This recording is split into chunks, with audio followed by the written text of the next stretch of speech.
Dr. Sarah Chen had spent 15 years as a preservation specialist at Forest Lawn Memorial Park, but nothing in her career had prepared her for what she was about to find. The morning started like any other humid California day in June 2024. She received an urgent call from the facility manager about a structural concern in the Holly Terrace section, where some of the world's most famous figures rested in eternal peace. A hairline crack had appeared in one of the marble walls, and the management wanted her expertise to assess potential damage before it worsened. Sarah grabbed her equipment bag and made her way through the manicured gardens that sprawled across the historic cemetery. The scent of jasmine hung heavy in the air, mixing with the earthy smell of freshly watered grass.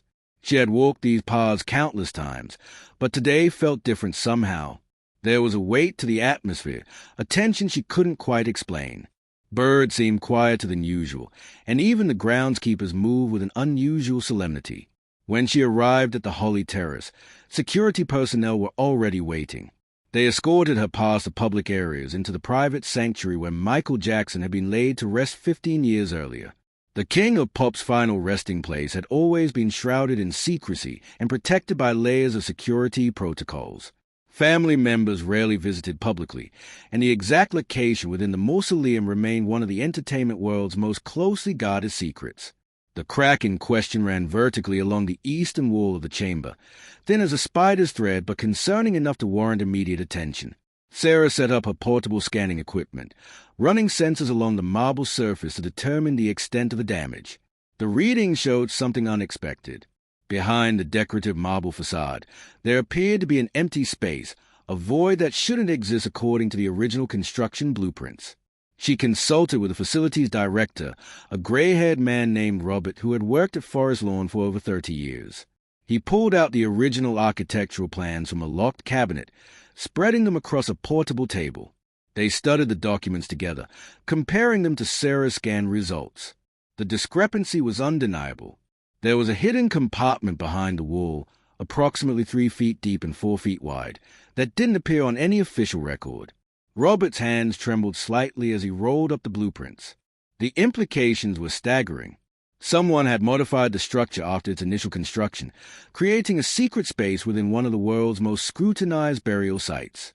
He made several phone calls, his voice low and urgent. Within an hour, representatives from the Jackson estate arrived, along with additional security personnel, and a team of forensic specialists. The decision to investigate further wasn't made lightly. Everyone present understood the gravity of the situation. Michael Jackson remained one of the most beloved and controversial figures in modern history. Any revelation about his final resting place would make international headlines within minutes. The estate representatives insisted on absolute discretion. No phones were allowed in the chamber, and everyone present signed extensive non-disclosure agreements.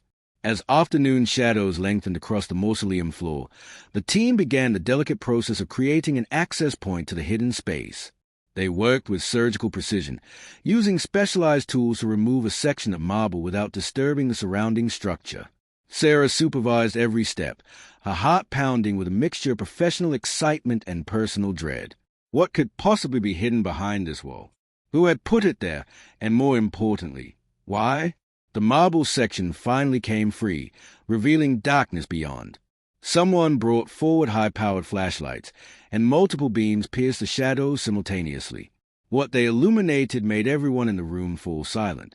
Inside the hidden compartment sat a custom-built safe, its surface covered in fingerprint-resistant metal. But that wasn't all. Surrounding the safe were dozens of items that seemed to tell a story of their own. Photographs, handwritten notes, music sheets covered in annotations, and several sealed containers marked with dates spanning decades. The lead estate attorney, a composed woman named Victoria Martinez, stepped forward to examine the safe more closely. It bore no manufacturer's mark, suggesting it had been custom-made. The locking mechanism was sophisticated, requiring both a key and a numerical code. She turned to face the group, her expression unreadable. They all understood what this meant. Someone very close to Michael Jackson had arranged for this compartment to be built, likely around the time of his burial or shortly after. The question now was whether they should open it, and what consequences might follow if they did. Sarah watched as the various stakeholders debated in hushed tones. Legal experts worried about potential litigation. Security personnel concerned themselves with maintaining confidentiality. Estate representatives weighed the family's privacy against the public interest. She found herself wondering about the human element behind all the professional considerations. What had driven someone to create this secret repository? What truth was so important that it needed to be hidden yet preserved? As the sun set beyond the stained glass windows, casting colored shadows across the assembled group, she realized they were standing at the threshold of a revelation that could change everything the world thought it knew about the King of Pop. 3 days passed before the decision was made to open the safe. Those 72 hours felt like an eternity to everyone involved. The Jackson family's representatives needed time to consult with attorneys, discuss the matter with key family members, and consider all possible ramifications. Meanwhile, the chamber remained under constant guard, with security working in shift to ensure nothing was disturbed. Sarah found herself unable to sleep properly, her mind racing with possibilities.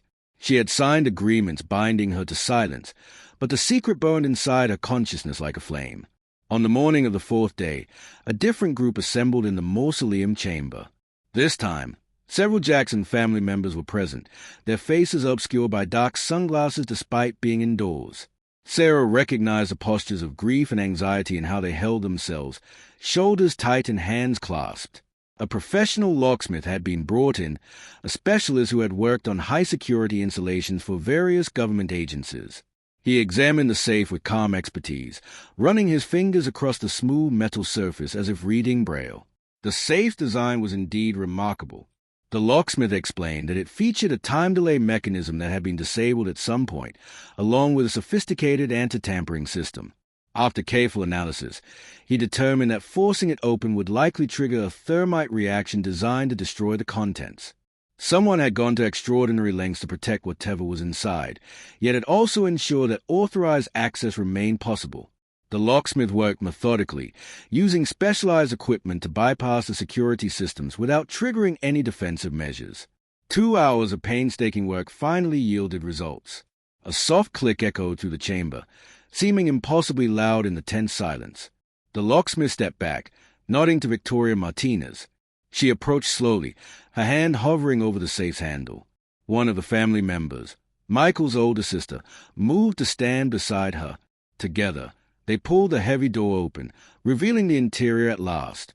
The safe contained several sealed packages, each wrapped in acid-free archival material and labeled with dates and cryptic codes. Victoria carefully removed the first package, the one marked with the earliest date. Inside, they found a leather-bound journal filled with Michael Jackson's distinctive handwriting. The pages contained diary entries, song lyrics, personal reflections, and detailed accounts of events spanning several decades of his life. As Victoria began reading selected passages aloud, the emotional impact became overwhelming. This wasn't just a journal. It was an unfiltered window into the mind of one of history's most misunderstood figures. The entries revealed struggles that the public had only glimpsed.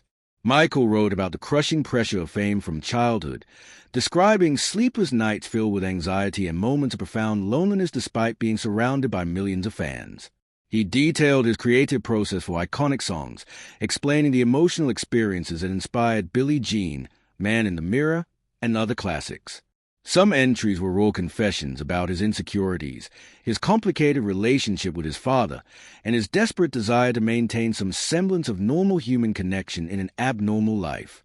But the journal contained something else, something that made everyone present realize why it had been hidden. Throughout the pages, Michael had documented encounters with powerful figures in the entertainment industry who had, according to his detailed accounts, systematically exploited young performers. He named names, provided dates, and described patterns of behavior that painted a disturbing picture of corruption at the highest levels. These weren't vague allegations. They were specific, detailed accounts written by someone who had witnessed these events firsthand and carried the guilt of his silence. Sarah watched as family members wept openly while Victoria continued reading. One passage described Michael's internal conflict, his fear that speaking out would destroy his career and endanger his children, balanced against his moral obligation to protect others. He had tried to help in indirect ways, funding programs for young performers and attempting to create safer spaces within the industry, but he felt it was never enough. The guilt consumed him, and these pages became his confession, his testimony for a future time when the truth might finally be heard without destroying innocent lives. The second package contained video recordings on specialized archival drive designed to last decades. The locksmith helped set up a portable viewing system, and they watched segments of footage that Michael had apparently recorded in private moments throughout his life. Some clips showed him with his children, tender moments of a devoted father playing, laughing, and teaching life lessons. Other footage documented recording sessions, capturing the magical process of creating music that would touch billions of lives. But interspersed among these precious memories were recordings of Michael speaking directly to the camera, addressing an unknown future audience. In these recordings, his voice was clear and purposeful. He spoke about legacy, truth, and the responsibility that comes with influence. He acknowledged his mistakes and imperfections while also defending himself against accusations he felt were unjust. Most powerfully, he outlined specific evidence he had compiled regarding the exploitation he had witnessed, explaining that he was creating this archive as insurance and as testimony.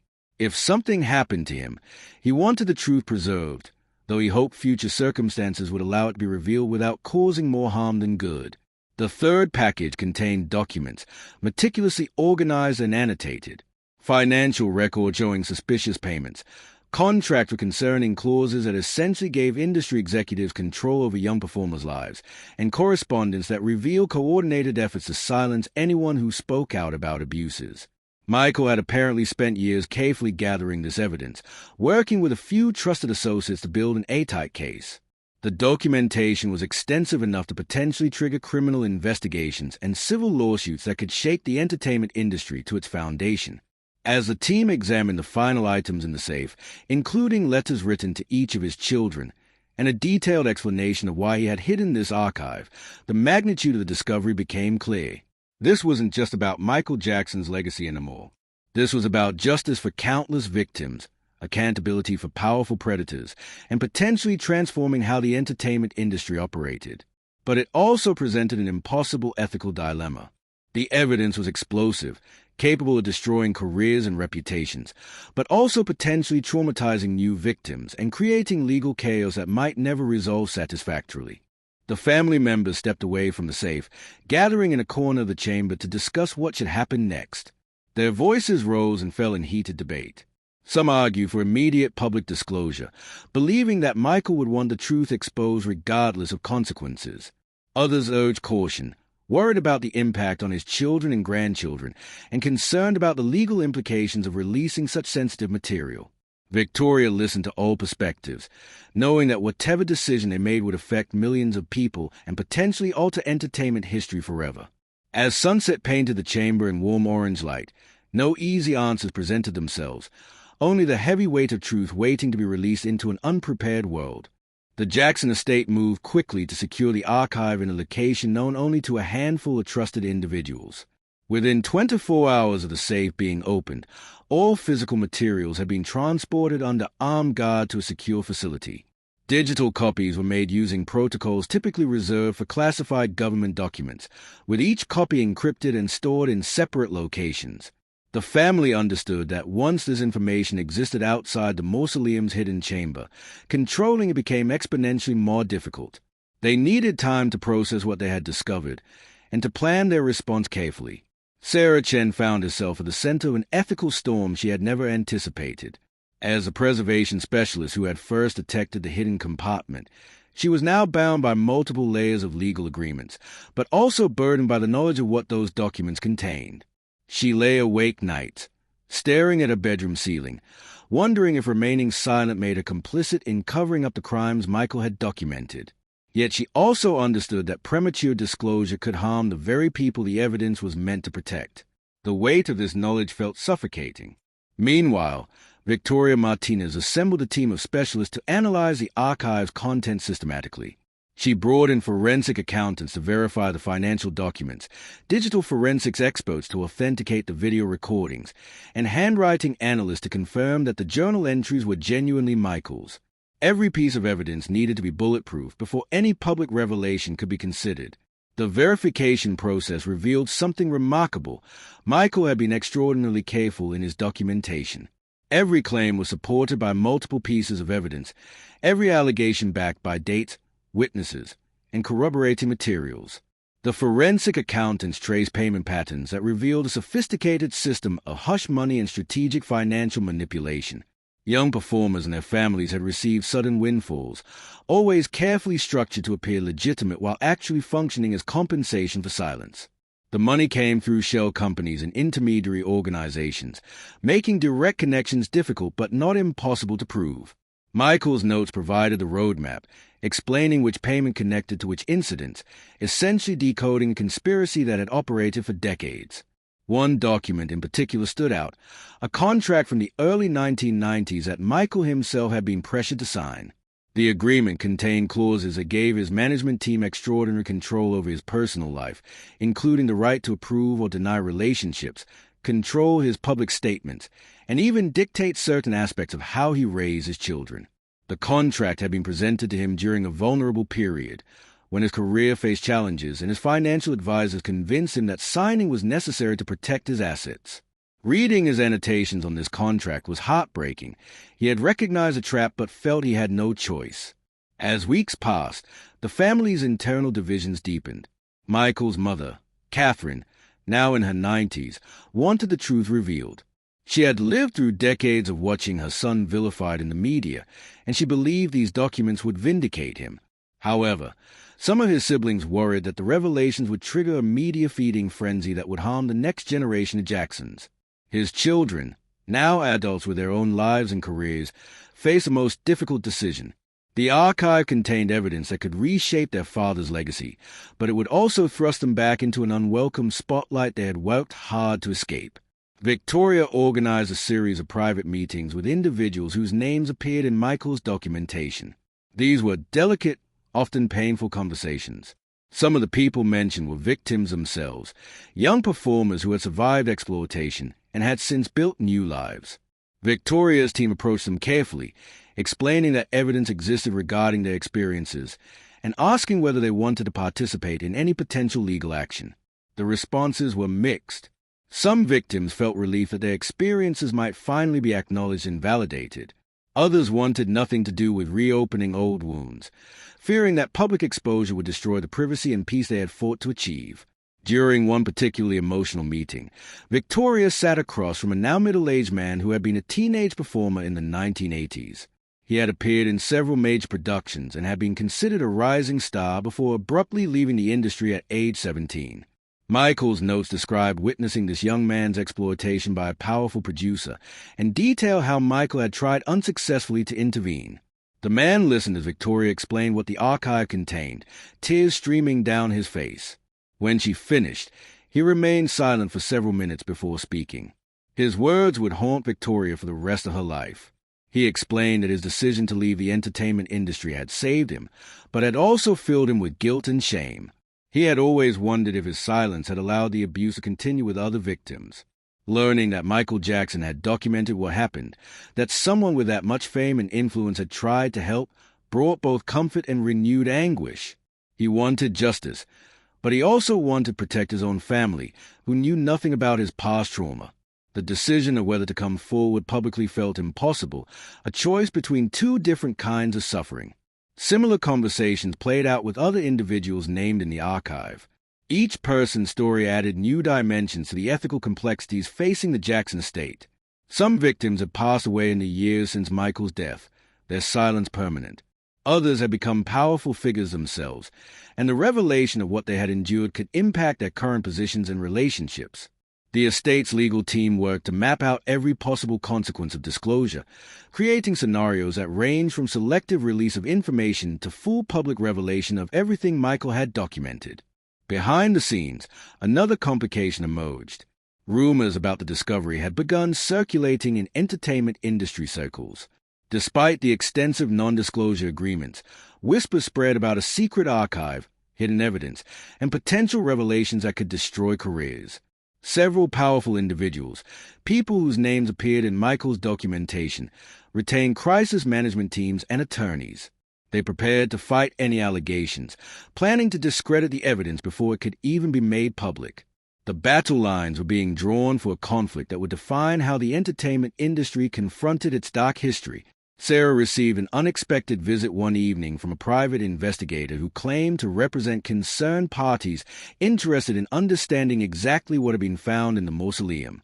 The investigator was polite but persistent, offering what he delicately termed compensation for information. Sarah refused, feeling sick to her stomach as she realized that powerful forces were already working to suppress the truth. She immediately reported the approach to Victoria, who arranged for Sarah to have security protection. The incident made clear that this wasn't just an academic question about historical justice. There were people willing to go to extraordinary lengths to keep Michael's evidence buried. The Jackson family faced an impossible deadline.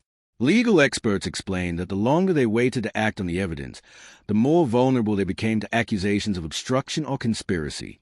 Yet rushing forward without properly protecting victims and ensuring the strongest possible case could result in the evidence being dismissed or successfully challenged in court. Victoria found herself working 20-hour days, trying to thread a needle that might not have thread or needle at its end. She understood that whatever decision was made, someone would be hurt. The only question was how to minimize the damage while maximizing the truth's impact. In a private meeting with Michael's eldest child, Victoria laid out all the options with brutal honesty. They could release everything immediately, triggering chaos but potentially forcing quick action. They could release information gradually, allowing time for investigation and building public support. They could turn everything over to law enforcement and let the legal system handle disclosure. Or they could keep the archive private, honoring Michael's apparent ambivalence about whether this information should ever see light. Each choice carried profound consequences, and there was no clear right answer. As they talked late into the night, both women realized they were wrestling with questions that transcended any individual's authority to answer. This was about collective responsibility, shared truth, and the price of justice in a world that often prefers comfortable lies to uncomfortable reality. 3 months after the archive's discovery, Victoria Martinez received a package at her law office that changed everything. The unmarked envelope contained a USB drive and a single sheet of paper with a typed message. "You're not the only one who knows. Watch your back."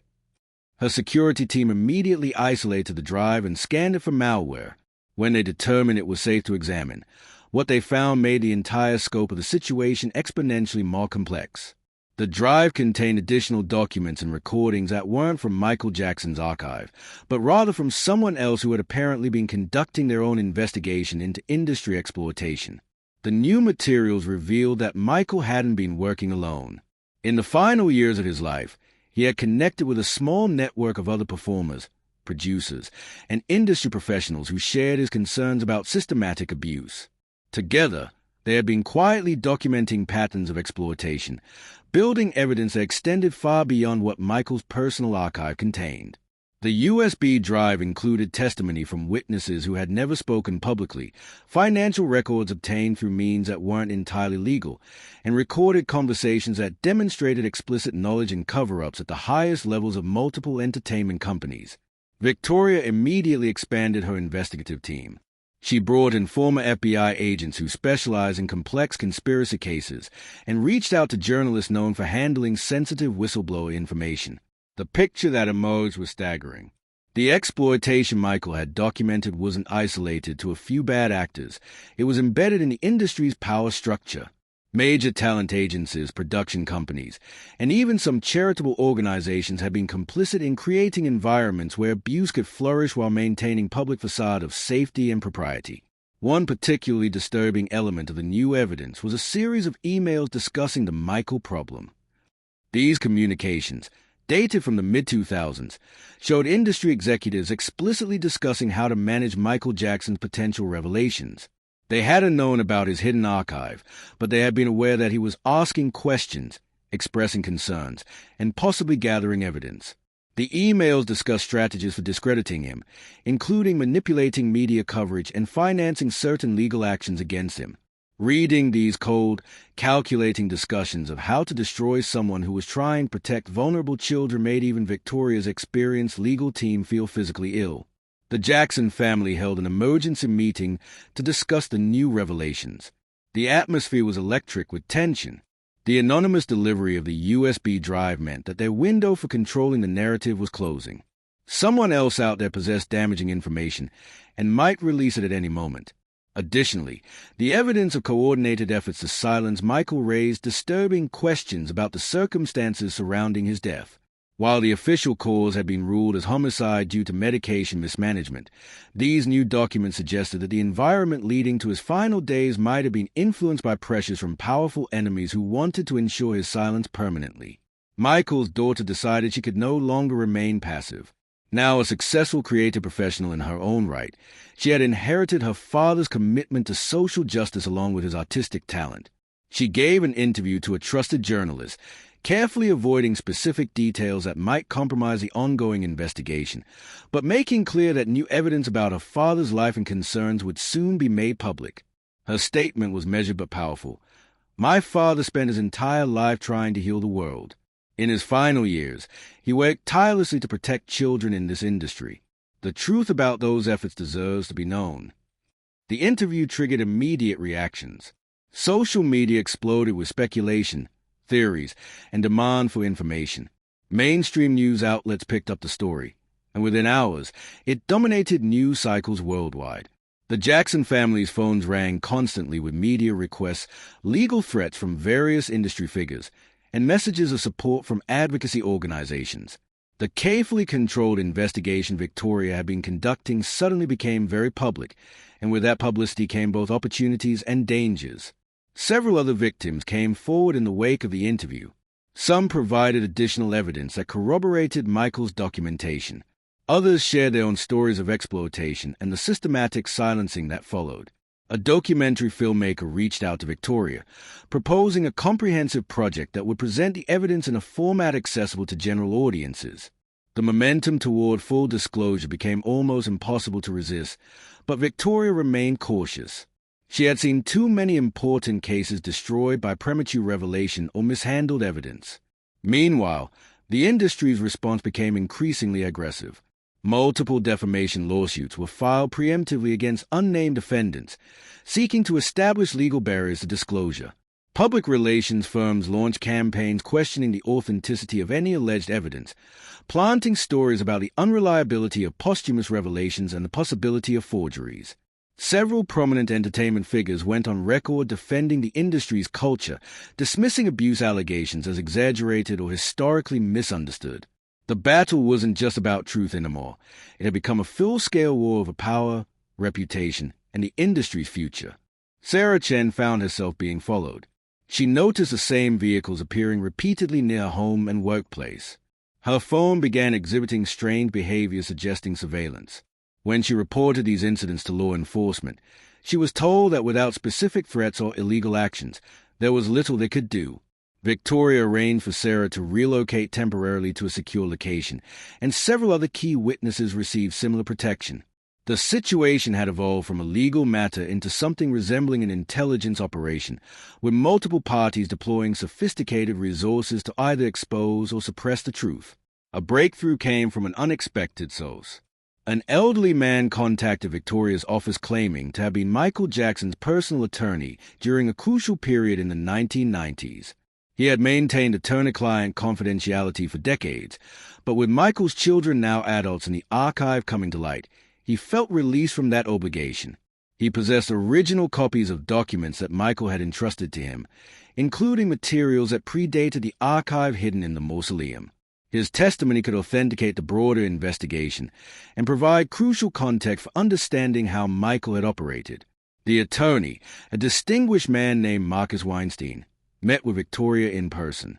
He brought a briefcase filled with meticulously organized files and explained the full scope of what Michael had been attempting. In the lawyer's telling, Michael had wanted to create a foundation that would reform how young performers were protected in the entertainment industry. He had drafted detailed proposals for oversight mechanisms, mandatory psychological support, and financial protections that would prevent exploitation. But every time he tried to advance these initiatives, he encountered resistance from industry powers who saw such reforms as threats to their control. Marcus revealed something else crucial. Michael had been planning to go public with his evidence in 2009. He had scheduled meetings with federal investigators and had prepared to testify before a grand jury about what he knew. The timing was deliberate. He had recently completed a series of comeback concerts and felt his financial position was secure enough that he could withstand the industry backlash. But then he died, and all those plans died with him. Marcus had always wondered if the timing was purely coincidental, or if someone had learned about Michael's intentions and taken action to prevent them. This revelation sent the investigation in a new direction. Victoria's team began examining the circumstances of Michael's death with fresh scrutiny. While his personal physician had been convicted of involuntary manslaughter, the new context raised questions about whether other parties might have been involved in creating the conditions that led to his fatal medication dependence.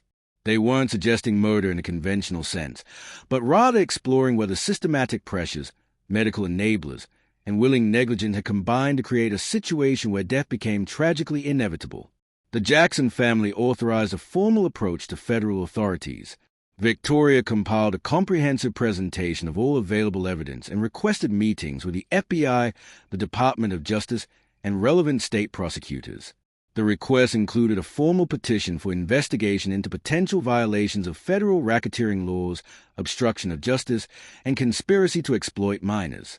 It was a massive step, one that would make the investigation official and public in ways that couldn't be undone. The family understood they were crossing a point of no return, but they also felt they had no choice. Michael's evidence demanded action, and anything less would be a betrayal of everything he had tried to accomplish. As federal authorities began their initial review of the materials, Victoria received another anonymous communication. This time, the message was a warning disguised as advice. Some truths are too expensive. Think about who pays. The implicit threat was clear, but so was the sender's anxiety. The fact that these anonymous warnings continued suggested that powerful people were increasingly desperate. They had lost control of the narrative, and they were watching decades of careful image management crumble. For Victoria, the warnings only confirmed that they were on the right track. The truth was expensive, but silence had cost far more. 6 months after the discovery in the mausoleum, the Jackson family held a press conference that would be watched by an estimated 200 million people worldwide. The location was carefully chosen, the auditorium at a children's advocacy center that Michael Jackson had supported for years. On stage sat members of his family, Victoria Martinez, Marcus Weinstein, and several individuals who had decided to come forward as witnesses to the abuse Michael had documented. The atmosphere was heavy with anticipation and emotion. Camera flashes created a constant strobe effect, and reporters jostled for position in the packed room. Michael's eldest child approached the microphone, her hands visibly trembling but her voice steady. She began by thanking everyone who had supported the family through what she described as the most difficult months of our lives. Then she spoke directly about her father, not as the icon the world knew, but as a man she had known privately. She described his gentleness with children, his commitment to education and healing, and his deep concern for young performers who faced the same pressures that had traumatized his own childhood. As she spoke, a large screen behind her displayed a photograph of Michael with his children, all of them laughing in a moment of private happiness. Then she revealed what had been found. Speaking with careful precision to avoid legal complications with the ongoing federal investigation, she explained that her father had spent years documenting exploitation in the entertainment industry. He had done so at great personal risk, knowing that his efforts might destroy his career and expose him to retaliation. She described the archive as a love letter to every child who deserved protection, written by a man who understood that silence was complicity. Her words were powerful, painting Michael not as a tragic figure, but as someone who had fought courageously against a system designed to exploit the vulnerable. Victoria Martinez presented an overview of the evidence, careful to avoid disclosing specific details that might compromise the criminal investigation. She explained that forensic analysis had confirmed the authenticity of the documents, recordings, and testimony. She outlined the scope of the exploitation Michael had witnessed and documented, describing patterns of abuse that stretched across decades and involved multiple organizations. Her presentation was clinical and factual, letting the weight of the evidence speak for itself. But even in its restraint, the picture she painted was devastating. Several witnesses then came forward to share their personal experiences. A former child actor, now in his 40s, described being groomed and abused by a prominent director in the 1980s. He explained that Michael Jackson had tried to intervene, pulling him aside at an industry event to offer support and resources. At the time, The young performer had been too frightened and confused to accept help, but years later, he came to understand that Michael had recognized what was happening and had tried to create an opening for escape. That single act of attempted intervention had stayed with him throughout his life, and learning about Michael's broader documentation efforts had given him the courage to finally speak publicly. Another witness, a woman who had been a teenage pop star in the 1990s, described the financial exploitation that had left her essentially enslaved to her management team despite generating millions of dollars in revenue. She had been isolated from her family, controlled through a combination of contracts and emotional manipulation, and left with almost nothing when her career declined. Michael had reached out to her during a chance meeting, offering advice about reviewing her contracts and suggesting attorneys who might help her. She hadn't understood at the time that he was trying to help her see the exploitation she was experiencing. Now, reading his notes about her situation in the archive, she felt both validation and profound sadness that she hadn't recognized his assistance when it could have made a difference. The witness's testimony created an emotional crescendo that left many in the audience weeping. These weren't abstract allegations. They were human stories of suffering, survival, and the long-term damage caused by systematic exploitation. The fact that Michael Jackson had tried to help, had documented what he witnessed, and had ultimately hidden the evidence to protect these same victims added layers of complexity to his legacy. He emerged not as a perfect hero, but as a flawed, compassionate person who had done what he could within impossible circumstances. During the question-and-answer session, reporters asked pointed questions about why this information hadn't been released earlier, whether the family was seeking financial damages, and what specific criminal charges might result from the investigation. Victoria handled these questions with professional skill, explaining that the family's primary goal was truth and justice, not financial compensation. She announced that any proceeds from documentaries, book deals, or other commercial uses of the story would be directed to organizations supporting child protection and performers' rights. The family wanted to ensure that Michael's evidence created lasting change rather than becoming just another sensational celebrity scandal. The press conference's impact was immediate and enormous. Within hours, 3 major entertainment executives announced sudden retirements. 2 talent agencies released statements promising comprehensive reviews of their practices and policies. Several ongoing legal cases involving exploitation allegations received renewed attention, with victims' attorneys citing the Jackson archive as evidence of systematic problems requiring systematic solutions. The entertainment industry began a period of intense self-examination that would continue for years, forcing conversations about power, protection, and accountability that had been avoided for decades. But the revelation also triggered backlash. Some industry defenders accused the Jackson family of destroying reputations based on unproven allegations. Others suggested that Michael's well-known eccentricities and his own legal troubles undermined his credibility as a whistleblower. Social media fractured into warring camps, with passionate arguments erupting over questions of evidence, justice, and the reliability of posthumous revelations. The cultural conversation became intense and often ugly, reflecting deeper divisions about how society should handle accusations of abuse by powerful figures. Federal investigators moved quickly to follow up on the evidence. Grand juries were convened, subpoenas issued, and interviews conducted with dozens of individuals named in the archive. Several criminal cases were opened, while statute of limitations issues prevented prosecution in other instances. Civil lawsuits were filed by multiple victims, seeking damages from companies and individuals who had enabled or directly participated in exploitation. The legal process would take years to fully unfold, but the machinery of justice had been set in motion in ways that couldn't easily be stopped. Michael's children struggled with the public attention that returned to their lives. They had known releasing the archive would thrust them back into the spotlight, but the reality proved even more intense than they had anticipated. Yet they also received thousands of messages from abuse survivors expressing gratitude for their courage in bringing their father's evidence forward. Reading these messages helped them cope with the difficulty of their situation. They began to understand that their father's legacy was being transformed from that of a tragic, misunderstood entertainer into something more enduring, a champion for the vulnerable who had fought for justice even when doing so cost him daily. Sarah Chen returned to her work at Forest Lawn Memorial Park, but everything felt different now. She walked past the Holy Terrace regularly, thinking about the hidden chamber and the moment when her structural scan had revealed something that would change so many lives. She understood now that discovery was both a gift and a burden. Finding truth mattered, but so did handling that truth with wisdom and care. She had learned that some of history's most important revelations come from unexpected places, and that ordinary people doing their jobs can stumble into extraordinary circumstances that demand extraordinary responses.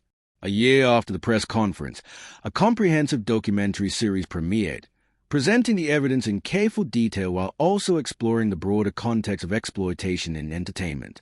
The series won numerous awards and sparked legislative action in multiple states, leading to new protection for young performers and stronger oversight mechanisms. Michael Jackson's archive had achieved what he apparently hoped it might, creating chains that could protect future generations from experiencing what he and others had endured. The final element of the archive to be revealed was a video message Michael had recorded specifically to be shown if the evidence ever became public. In it, he spoke directly to camera, his voice calm but emotional. He explained that he had struggled throughout his life with the question of how to use his fame and influence responsibly. He acknowledged his mistakes and imperfections, but also affirmed his commitment to trying to heal the world in whatever ways he could. He ended with a message to future victims of exploitation. Your pain matters. Your truth matters. Never let anyone convince you that silence is necessary. There are people who will believe you, support you, and fight for you. I try to be one of those people, and I hope that others will continue this work long after I'm gone. The discovery in Michael Jackson's resting chamber had indeed shocked the world, but not in the sensational way the original clickbait title suggested. The shock,